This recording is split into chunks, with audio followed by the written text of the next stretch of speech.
Todos nos fixemos maiores, que a xente pois, tiña outros traballos, moita xente marchouse, había rapaces, había, claro, a vida para todo ir medrando, pois entonces chegou un momento que había que pensar en que nós xa non podíamos con Abrente, pero tampouco queríamoslo pechar, e entonces démoslo, o sea, de alguna maneira falamos coa xente que podía ser máis nova que nós, de outra xeración, da xeración que tiña os anos que nós tiñamos cando máis ou menos empezamos, pero empezaron un mes ou dous e, bueno, o único que iban era a beber o que había no bar, o sea, non. Entón, hubo que ser realistas e decir, bueno, pues hai que botar a chave. Os grupos querían participar para tamén ter cartos e dixemos que non, que o dinero que había e se sobraba algo que era para o año que viene. Nós nunca comemos ni siquiera un bocadillo a conta desos, pagábamos a nosa entrada, que é increíble. E eu para estar de pé no atro de Santo Domingo, pódelo creer. E no bar levábamos os pinchos, feitos unha tortilla, e pagábamos o pincho que tomábamos, a chiquita que tomábamos. Mira ti como era eso. E entonces dixemos que non, que eso que non. E entonces foi cando decidimos non continuar, pero ainda fixemos un ano a trancas e a barrancas. Xa había cortes, había roces, entón decidimos que quixemos meter a xente nova, só que continuara coa nosa labor.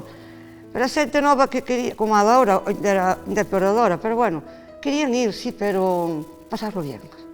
Nos 14 anos de Abrente, pues 50 grupos de teatro, se crearon editoriais que publicaban as obras dos autores galegos que escribían teatro tamén, que apenas existía, claro, era unha locura organizar unha mostra e un concurso nun sitio onde non había, bueno, non había cartos para facelo.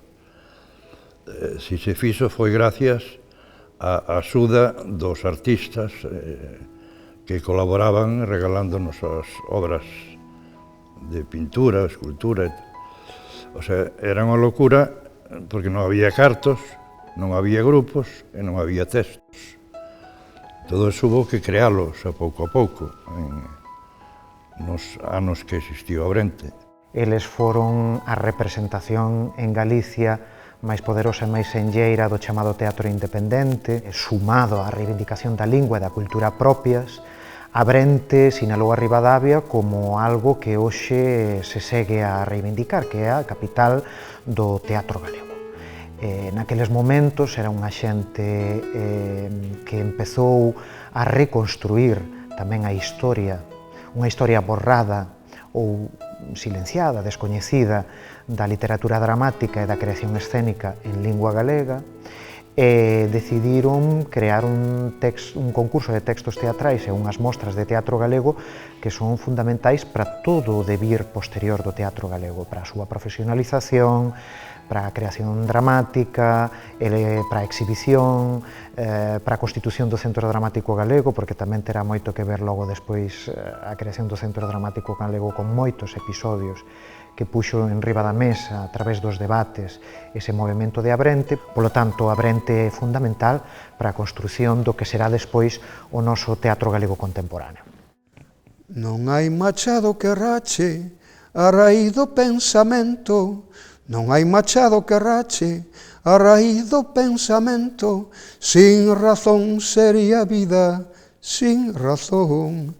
E anque morto o corazón, as ideas sempre viven, e anque morto o corazón, as ideas sempre viven, sin razón sería vida, sin razón.